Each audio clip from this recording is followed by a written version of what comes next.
Chapter 15. Swan Song. We come to it at last, the night of nights, except unlike with an awards ceremony, a sending off is never a prestigious affair. Well, at least it's not when the person in question has no idea that they're about to be sent off. But I think about the personal hell that Newman has turned our lives into here at the club, and I have to conclude that it couldn't come to a nicer or more deserving person. I arrive at work a little early for my shift, in part to check the car park and see that the usual suspects are in attendance. Note that they are with satisfaction and in part to check out the gaming floor before I start work. Outside, the clouds gather once more and there are flashes of light here and there in the distance. The noise of the wind grows and out in the car park leaves stir as it whistles past me. I can feel it growing, this perfect storm. And I smile to myself in the cold emptiness of the night ahead. As a general rule, I can tell how busy or quiet it's going to be from how full the car park is and how far away I have to park. And tonight, I had to park right on the other side of the place and I must have walked past at least 100 cars or more. I did get a text saying there'd be a function upstairs which all the managers would be at, Christine included, but still, I've a feeling there'll be a lot of people in the club tonight. Good. Inside, as I walk around past the rows of bright, colourful machines and the pale, grey, empty faces of the mug punters playing them, I take note of the little details. Sure enough, the place is chock full of them. There's barely a machine spare and they're already beginning to argue over the few ones that are left. If home is where the heart is, then I must truly be on an alien planet. And I wonder to myself if there isn't some big cash draw that I haven't been told about yet.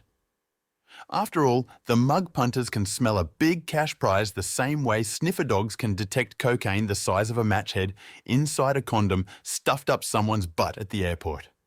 Behind the bar, Luke is serving drinks and dashing out the arty coffees to the usual customers, shaking the milk jug a little and doing patterns and stuff. A shake here, a shake there, and pour down the middle and voila. It's a leaf, and if the mug punters in question took the time out to appreciate it, then it'd be really, really fucking impressive. But they don't. Coffee art? I think to myself with a smirk and a chuckle. How fucking pretentious can you get? As I walk past him, Luke has a break in the customer line as they move on to the free food at the bar and we nod at each other. Tonight, I say, half question and half statement, and Luke's reply is a smile. What time are the Kano girls getting in then? 8, isn't it? I ask, needing at least something to look forward to tonight, because as entertaining as watching mug punters lose their temper can be, I need some eye candy sometimes too. 9:30 or thereabouts, Luke replies, and I think about this for a moment or so. About the time Newman goes on his 30-minute break, I think. Nice, I reply.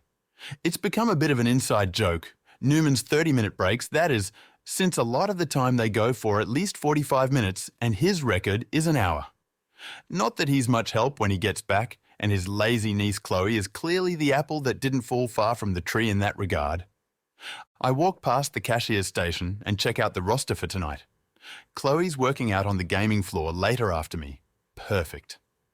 And so I take my keys and ticket book and head out to the machines once more to see if I can, in Luke's words, add a little spice to the mix. I've added more sausage, onion and garlic to my diet recently, and now I think it's time so share the results with my favourite mug punters. With my best pretend customer service smile in place, I've been working on it in the mirror, I converse with the regulars and the second conversation I have is with the Chinese couple. In somewhat clipped and broken English they ask me, "Which machine lucky tonight?" The woman squints her eyes then as she examines my name badge. I-K-E? I think about the situation for a moment and an idea pops into my head. 88, I reply, and they look at me then at each other a little confused. And so I take out my ticket book, flip it over and write the number 88 on the back. They nod happily at me and I flash them a thumbs up and they hurry off excitedly looking for machine 88 for some reason. Idiots. As the failures mount up around him, from the increasing number of incidents to the screw-ups with Keno and other disasters, Newman has become even more of a ghost lately than usual. He's either in his office Or he's found a new place to hide away from complaining customers, nagging staff, we do our best, and machine breakdowns. Earlier tonight, on the rare occasion that I did spot Newman, he informed me with a very shifty expression on his face that he was going out for a while to check the stock. And despite complaints from some managers about there being too little or too much stock, the Goldilocks principle once more, that is, it's never just right. Generally, this was something George did every now and again. Newman, however, uses it as his go-to excuse to get away for unspecified lengths of time whenever he can. Since the club decided to go with a new provider tech, support has pretty much gone straight to hell. A customer may wait as much as half an hour or more after winning a jackpot for us to verify it over the phone with these bastards. And tonight, it's a record 55 minutes as I have to listen to an irate customer who's just won $5,000. Just no pleasing some of these bastards, I suppose, but I put on my best face during this time and respond to his every complaint with my standard. That's a matter you should definitely be taking up with my supervisor. Since Newman texts us occasionally to tell us that someone else can't work and can we cover their shift, or to inform us one of our shifts has been cancelled since it's too quiet, it seems only fair that I should be giving customers his mobile phone number. That way, I explain, you can contact him at your convenience. I leave the customer feeling happier after handing him his check, and it's as I'm doing my rounds that I notice something is different with the sound system. The music that usually gets played here is the same kind of usual crap from ABBA, Simon and Garfunkel, always a crowd pleaser, Phil Collins, and even a bit of Michael Bolton for good measure. Somewhere in the world out there in a CIA black site that nobody knows about an enemy combatant is slowly being driven out of his mind by this repetitive, nonsensical and airy-fairy bullshit that the baby boomers nostalgically refer to as the soundtrack of our youth. Where waterboarding, extraordinary renditions, electrocution and other forms of torture have failed, the dulcet tones of these crooners will no doubt succeed as the detainee breaks and screams out, "Please, for the love of God, make it stop. I'll tell you whatever you want to know. I'll tell you who was really behind 9/11. Just make it fucking stop." But the next song is Ozzy Osbourne's Hellraiser, a portent, perhaps of things to come, and I smile as it occurs to me that Luke's changes are slowly kicking in. Not so much as a raised eyebrow, though let alone hell for this one, maybe they're just that numb to the outside world. The next song is Ice Cube's Today, It Was a Good Day, and it meets a similar indifferent response, although I hear a few remarks from the younger players about the cool music here. As these two songs play, the lights seem to be growing brighter and then dimming in tune with the song, one of the strange side effects of Newman's Cloudscape software, although tonight it seems to be doing it to an even more extreme level. How extreme? The room goes from almost total darkness for a few instants and flashes of bright light, and it's a bit dizzying even for me. Now, even the old mug punters begin muttering to each other about the strange things going on here tonight. Then it kicks up a notch with, "I want to fuck you like an animal." And just as this happens, I hear the unmistakable growl and scream that can only be Angry Joe, and I head over to him. "What seems to be the matter, Joe?" I ask pleasantly, ignoring the funny looks mug punters are giving each other as the song plays.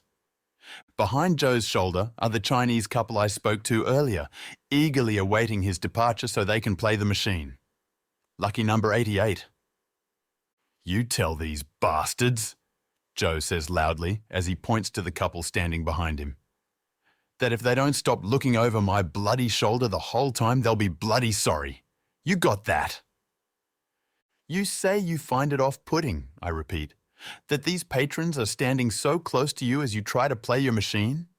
Is that pretty much what you're saying, Joe?" "Yes!" Angry Joe cries out in desperation. "Why are you talking to me like I'm some kind of idiot? I know exactly what I'm bloody saying because I'm the one who is saying it."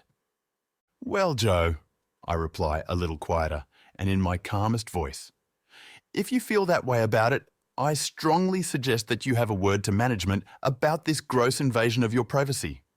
I'm sure my supervisor would be only too happy to hear any issues you may have. At the moment, however, As you can hear, I have a ticket to write. With that, I go off to write a cash ticket, but as I'm doing so, the elderly woman is shaking her head. I can't believe the club would play a song so offensive, all that swearing and rude talk. I was very offended by it. I just give her a blank look.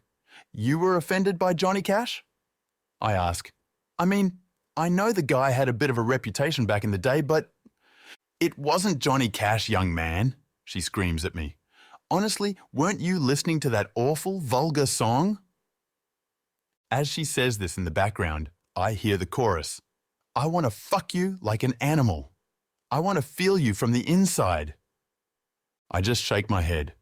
My hearing's not the best tonight, I say.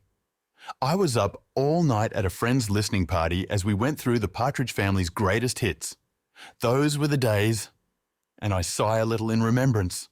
As for tonight's songs, we've been trialling a new music system here at the club. As a matter of fact, it was installed by our new gaming supervisor here. Is that so? She asks in a particularly grating and annoying voice. I'm not sure if he's in tonight, I lie, knowing full well that Newman is in hiding as usual, all the worse for him given the current circumstances. But if you'd like, I can give you his personal number so that you may address these concerns you have with him directly. Well, I've done all I can, I think to myself, and then some, really going above and beyond the call of duty by giving the old bat Newman's number, in fact. Well, yes, she replies as she takes the ticket from me. I think that would be best. What score do you follow up with a song like that? Well, it turns out the next one is I'm a Goddamn Motherfucking Geddon by Marilyn Manson. And while no baby boomer could ever accuse this song of being the soundtrack of their youth, I'm pretty damn sure the lines, I've got a blacked out soul, morals in a hole, wish I was so dead, are an accurate representation of how I feel during a night shift working at the club. Oh well, at least the bastards can't complain that we're not playing a diverse range of music tonight. Over the next hour or two, the music changes wildly from a pop song to trance, to heavy industrial full of loud bass, to dubstep, and then a bit of Iron Maiden and Megadeth thrown in for good measure. And all the while, the lights are flashing on and off like the strobe lights at a nightclub, so while some of the old farts are complaining about the light affecting their cataracts, I overhear a few of the younger players saying, "Man, I wish I had some pills on me for this." While out in the storeroom earlier looking for extra bags of coffee beans, I happened upon some customer experience cards, one of many failed ideas here at the club, and tonight seems as good a night as any to resurrect the idea. Especially since when I'm out on the gaming floor, everyone has so much to say, usually about the music or their favorite topic of discussion, the reserve signs for the machines. Added to this musical mix are a bit of Smashing Pumpkins. Despite all my rage, I am still just a rat in a cage. If that song wasn't written with gaming cashiers in mind, I don't know what one was. The music seems louder tonight too, not just background noise that plays between the noise of the machines. Now it is beginning to drown almost everything else out. But it's not until the 4 Kano girls arrive that things really start to get interesting. For one thing, they seem a little bit different to the last ones we had at the club, I notice. Maybe it's just my imagination, but their breasts seem considerably bigger, their tops a bit more revealing, cut off at the belly and exposing quite a bit of cleavage, and their skirts are just longer than the average belt. The word Kano is still emblazoned on the tops, but it's what's beneath them that's really the center of attention. Oh, and instead of black dress shoes, they wear these clear high heels. The group approaches me, then seeing as I'm in uniform, "Hi there," a blonde Kano girl says in a sultry kind of voice. "We're here for, well, we were called here. Someone placed an order online. Where did you want us to begin the show?" I look at the platinum blonde young woman before me and try really hard to look into her eyes as I consider my response, even though her little top is straining under the pressure exerted from her huge breasts. I see a name badge that reads Bambi, but somehow I doubt this is the name her parents gave her, or the one that appears on her driver's license. Then again, if I didn't have to give my real name here at work, I probably wouldn't either. "Hi," I can see myself saying at work. "My name is Cornelius, and I'll be your gaming attendant for tonight." "Yes, just excuse me a moment," I say to the girls and head over to Luke at the cashier's station. I, I, um, I don't know how to say this. I stutter a bit nervously, and Luke looks up past me and spots the girls. Oh, good, he replies. The strippers are here. Strippers? I ask him. Yeah, Luke says simply. They're a bit of all right, aren't they? Especially the blonde one. I paid for the premium package, ordered them on the net with Newman's credit card, told them to dress as Keno girls for good measure. Oh, I say as the plan begins to dawn on me. Newman's credit card? Ah, of course. Plausible deniability, you are learning. Thanks, Luke says. Are the punters appreciating the tunes then? Not exactly, I say. It's a good thing I had those customer experience cards on me because they seemed quite dissatisfied with tonight's musical selection. I told them to give the cards directly to Christine. This way Newman can't bullshit his way out of the mess. Also, the lighting in the gaming area is really playing up. Something to do with the music, I guess. It's for the ambience, Luke says simply, and goes back to checking his tickets. Although it does make it a bit hard to read these numbers at times. I'm about to go back to the strippers when I realise they've already started their show. It begins with some sexy posing as the girls playfully touch each other a little, and a lot of teasing. At first, the mug punters aren't too drawn from their games, and I again ask myself the question, what's it going to take? But the males are definitely beginning to pay attention. And when their tops get ripped off, then there's definitely a few raised eyebrows, and not just from me. Half naked now, the girls begin circulating amongst the mug punters and causing a bit of a scene in the process. Kinda wish I could bring that level of enthusiasm to my job sometimes, but fuck it. We all do what we can, I suppose. Out on the floor, it's a completely different scene as the girls go from punter to punter, chatting, talking, and flirting a bit. One gives a guy a shoulder massage, while another sits beside one and just talks. The other two are content to tease the hell out of the male patrons as they strike sexy poses beside the machines. The women, Vula in particular, are looking daggers at the girls for some reason. Admittedly, that's because they're flirting with some of their husbands, and the men aren't exactly fighting off the attention. But I think also there's the bitter taste of sour grapes in the air. Nostalgia is one thing, but when you see a hotter and younger version of yourself strutting around the place and flaunting their beauty and good looks in their minds, there's only one response. And so, of course, the fights, the arguments, and the swearing begins as wives approach husbands and publicly chastise them with loud language and hand gestures as they point out their wandering eyes. I'll say this for the Italian and Greek women. They seem nice on the surface, but when they get upset about something boy do, they get upset. As I walk past Angry Joe, then I notice that his wife Adele, who is usually with him at the club, isn't here tonight. Probably a good thing, since at the moment the brunette stripper, was Candy her name I forget, is rubbing her breasts against the back of his head and has her hands pretty much all over him. Angry Joe looks across at me as he sees me then, and a rare smile is upon his face. You know, Mike, Joe says. I had doubts I did when the club said it was going to get Keno, but this is all right, you know? I really think this could do great things for the club, for its image. This is the best bingo night ever. And Joe gives me the thumbs up as I smile back at him. Foolish bastard. With the way Vula and the other old bats around here talk and gossip, Adele may just be filing for divorce by the time he arrives home.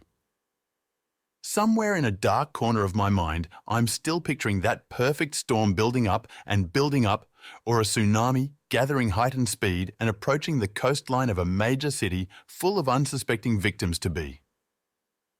With everyone distracted by the girls, I pull a few switcheroos with the reserve signs, taking some off and moving others around, add a bit of spice to the mix. I'd like to address these disturbances, really I would, but just then the blonde girl comes up to me. Bambi, I think her name was, and she looks a little bit upset. Yeah, so, we might have a bit of a problem, she says, and bites her lower lip. This old guy was really down about all the money he was losing, so I thought I'd give him a bit of a lap dance to cheer him up, you know? And, well, he kind of collapsed on me, you know? He really should have told me he had a pacemaker. Most of my older clients sign a waiver just in case. Anyway, you might want to call an ambulance. I bite back the reply that the way these guys' wives are behaving and sticking it to their husbands, we may just have to call a few tonight and just nod instead as I go to the cashier to do just that. You need to call an ambulance, I tell Luke urgently. Right now. And he does this. Why do I get the feeling I'm doing the work of two people at the moment? That's right, Chloe's running a little bit late, isn't she? I observe then as I look at the clock.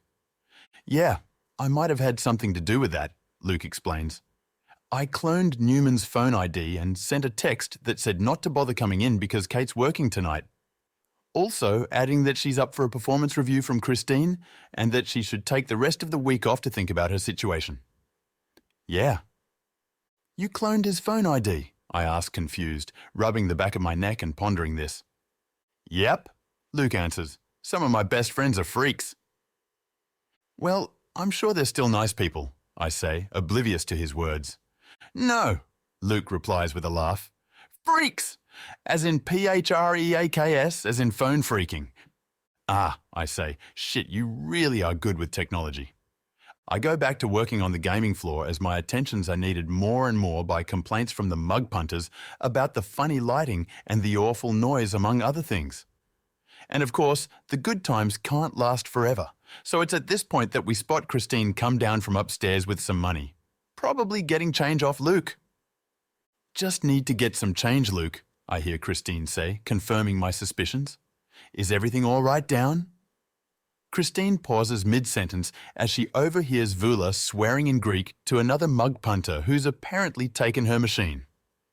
While this is going on, one of the older male mug punters is fighting off swats from his wife's purse as she screams at him and calls him a dog.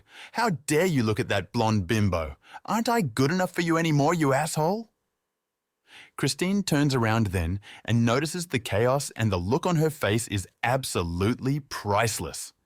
Pretty sure I notice her jaw all but hit the floor, in fact. For one thing, one of the girls has just walked past topless as she jiggles her considerably large breasts in the faces of the old guys playing as Christina Aguilera's Dirty plays over the sound system. And while this is going on, Candy is up to a little dirty dancing of her own. As the ambulance arrives and takes a passed-out-looking old guy out the main doors amidst the flickering lights that alternate between near-pitch black and blindingly bright Bambi trails after it, her high heels clinking on the floor as she chases the trolley. I'm not going to get in trouble for this, am I? I hear her ask nervously. It's just that he didn't tell me about his condition at all. How was I supposed to know an innocent little lap dance would do that to him? At the same time, the redhead Keno girl is riding around on the back of one of the old mug punters as she slaps his ass with a riding crop, and another girl has her large breasts covered with whipped cream as she invites the old male patrons to lick it off. And during all of this, I can hear the occasional mug punter call out things like, "My eyes," or "I can't see. What's going on in here?" What the fuck? I hear Christine ask aloud, and she's usually such a calm woman. What the hell is going? And she looks back at Luke, who just looks at her with a confused look. The Keno girls came in as usual, Luke explains. I mean, they looked the same as the ones from the other week. You know, when they had their shirts on and then, well, I'm going to get to the bottom of this, Christine says, and looks around, then spots me. And how come there are only two of you out here with so many people tonight? Where the hell is Chloe? She's supposed to be out on the floor. Wish I could tell you, Luke explains plainly. Haven't heard a peep from her all day. As Bambi passes by close to Christine out on the gaming floor, she calls over to her, "Get some clothes on!" Christine shrieks, "Why the hell are you here? Where are the regular Kano girls?" Bambi looks at her quite confused for a time then. We showed up because we received an order online. I didn't think it was the right place either at first, but we received payment via a credit card. Paid for by Norman someone or other, forget the last name. I think to myself, so that's Newman's real name. Christine does a double take then as she hears his name. You just put your tops back on, she instructs Bambi as the song Sex and Candy plays in the background.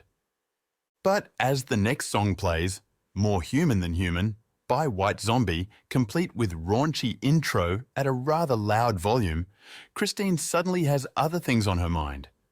It's not just the song, it's the lights that are constantly dimming with the tune, and it's starting to give even me something like what I'm sure motion sickness or seasickness must feel like. I can only imagine how the old farts must feel. Why wasn't I called about all this? Christine asks. And what the hell is going on with the music and the lights tonight? Why isn't anyone stopping it? I can't stop it, Luke says simply. It's this new program Norman installed Cloudscape, and it's an automated system. There's no way to stop it. You just have to let it play through the song selection for the night. And where the hell is he exactly? Christine asks, with her hands on her hips now. With all this going on, how can he not be here? I'm going to have a word with him. Well, 2 words, I'm thinking to myself. Believe me, I would too, Luke says. I'm kind of running low on cash here. I think he went for a break, and that was about 40 minutes ago or so, wouldn't you say, Mike? More like 50, I think, I put in, helpful as always. Of course, it might have been an hour. I've been run off my feet out here on the floor, and, well, I probably lost track of time. I want to talk to both of you about this too, Christine cautions us. Mike, you've been around here long enough to know when you should call for assistance when something as totally unacceptable like this is going on. Luke, I appreciate that you're new here, but still... But before Christine can hunt down Newman, she is addressed by one of the elderly female mug punters. Excuse me, are you Christine? Yes, Christine says. Well, I've finished filling out my customer experience card, she says, and hands it to her. Honestly, I just cannot believe the way this place has been run tonight. It used to be such a nice, family-friendly environment. I'd tend to agree with her a little were it not for the fact that one of my main jobs is kicking out kids who wander in from the restaurant side of the club, lest they see what the old farts get up to on the gaming side. If the club were really a family-friendly environment, they wouldn't be playing the fucking pokies for money. They'd be playing board games and doing jigsaw puzzles with their grandkids for the fun and enjoyment of it. Seeing these young harlots strutting around half naked, the woman chides, I'd think I was in a brothel. And this music, loud, screeching, and all sorts of profanity. I've never been so offended in all my life.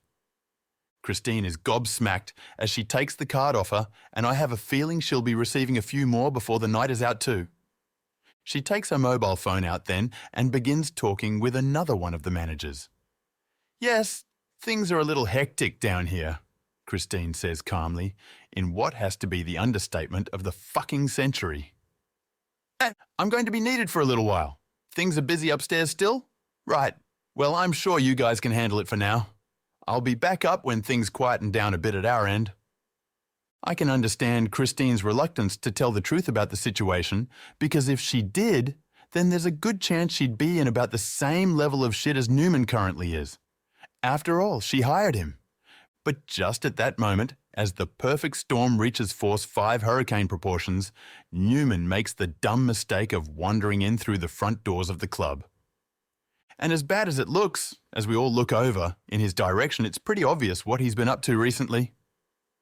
There are, after all, a few chocolate stains on his shirt collar and crumbs down it as he stands there with a confused look on his face.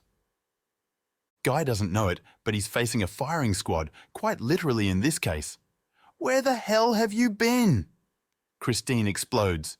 Do you have any idea what's been going on? We've had several complaints about the music system you insisted on installing. The Keno girls, or whoever it was you hired, are walking around bloody topless, and on top of all that, Keno cost us $5,000 again last night. And for the first time since I've known him, Newman is utterly lost for words. I can, he begins to say, but Christine just shakes her head, points in the general direction of her office and all but drags away from the gaming area. Don't you just hate it? I joke as I stand near the cashier's counter. When the parents are fighting and the kids don't get to hear it? To avoid any other unnecessary confrontations, I go back to my work as I hear the sound of a machine going off and start the process of writing out tickets and refilling empty machines with coins once more. Just another night at the club. Well, for us at least anyway. Since Christine is probably now watching everything with the eyes of a hawk on her office's TV screens, it seems a bit inappropriate for Luke and I to celebrate Newman's departure. So, while no one is looking, I just whisper, "Mission accomplished," as I pass him by at the cashier's counter, and he nods at this. As Newman makes his final and rather shameful exit from the club, past the rows of the machines, one of the most ironic songs of the night begins to play. Another one, Bites the Dust by Queen. Not sure if that was deliberate by Luke, in which case it's bloody amazing timing, but all the same, it's the icing on the cake for Newman's final departure. Newman looks at me one last time as he passes me by, and he has this vindictive look on his face, his lips tight and pursed, and then he says, "I know it was you, you fucking prick, Mike. You asshole. You always had it in for me here." "I don't know what you're talking about," I reply simply, but he shakes his head ever so slightly. "Oh, I think you do," he says gruffly. This time, it's my turn to shake my head as I stand there with my best confused look. "I'd like to tell you it's been a pleasure knowing you and working with you, Newman," I conclude. "But frankly, there's only so much lying I can do in this job.